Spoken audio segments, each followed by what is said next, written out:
Welcome. So in this tutorial, I'm going to show you or teach you on how to accept Shopify Collaborator requests. So if you want to know how I did it, just keep on watching.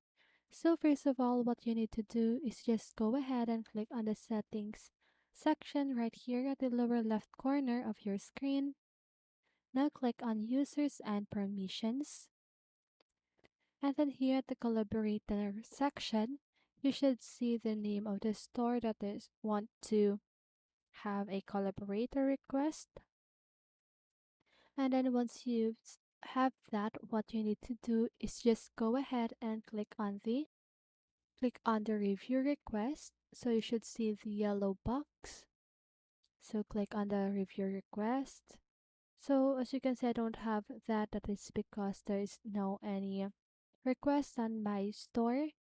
So once you've clicked on the review request, just go ahead and choose any permissions that you want to grant. And then once you've done that, just go ahead and scroll down until you see the accept request at the lower right side of your screen. Okay? And that is how you accept Shopify Collaborator requests. So I hope this video helped you, and if it did, make sure to like, subscribe, and hit the bell notification so you won't miss a video. See you on the next one, and have a great day.